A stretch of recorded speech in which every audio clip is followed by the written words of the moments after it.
किसी भी बिजनेस को चलाने के लिए आपको ये जानना बहुत जरूरी होता है कि उस प्रोडक्ट को बनाने में आपकी क्या कीमत लग रही है। उसको बोलते हैं कॉस्ट स्ट्रक्चर। क्या बोलते हैं?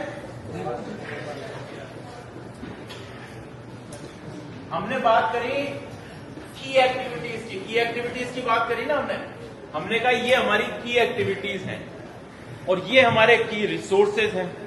दो चीजें हमने बात करी ना। की एक्टिविटीज हम ये करना चाह रहे हैं कि ये प्रोडक्ट बनाएंगे, और की रिसोर्सेज हमारे पास में ये रिसोर्सेज अवेलेबल हैं।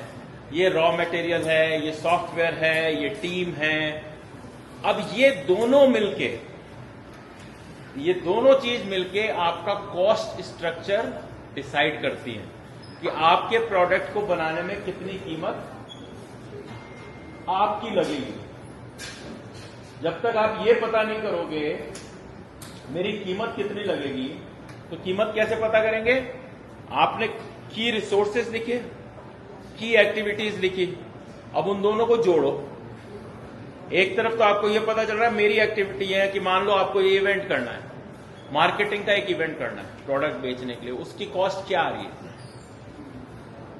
आपको किसी से टाई अप करना है गवर्नमेंट से, गवर्नमेंट मान लो कोई पैसे मांग रही है, या गवर्नमेंट कह रही है कि आपको मैन्युफैक्चरिंग करनी है तो आप यहां पे जमीन ले लो, इस जमीन की इतनी कॉस्ट है, वो कॉस्ट।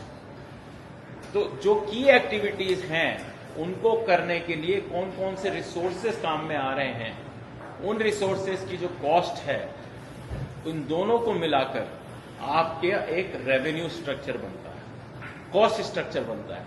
और फिर उस कॉस्ट स्ट्रक्चर के बेसिस पे आप ये डिसाइड करते हैं कि मेरे माल की कीमत बाजार में कितनी होगी। क्योंकि की एक्टिविटीज जिसमें सारी चीजें आ गई, मार्केटिंग आ गई, अकाउंटिंग आ गई, मैन्युफैक्चरिंग आ गई, प्रोडक्शन आ गया, ये सब आ गया। फिर रिसोर्सेज आपके पास में, मतलब जो रॉ मटेरियल, काम करने के सारे रिसोर्सेज, टीम, सैलरीज, प्रोडक्शन, वो सारी कॉस्ट आ गई। अब इन सब को मिला के आपको पता चल गया कि एक एक्स अमाउंट, हमारे माल की कीमत 100 रुपए, क्या 100 रुपए। अब आप इस पे क्या करोगे? आप कहोगे कि मुझे इस पे 20% मुनाफा चाहिए। क्या चाहिए? मुनाफा चाहिए, जिसको बोलते हैं प्रॉफिट। क्या बोलते हैं? तो आप ये अब माल कितने में बेचोगे? 120। ये तो समझ में आता है, बहुत सीधी सीधी गणित है। कॉस्ट स्ट्रक्चर कहां से आया? की एक्टिविटीज, और की एक्टिविटीज चेंज होती रहती है। आज मान लो आपकी मार्केटिंग कॉस्ट कुछ भी नहीं है, सोशल मीडिया की कॉस्ट है, सोशल मीडिया फ्री है।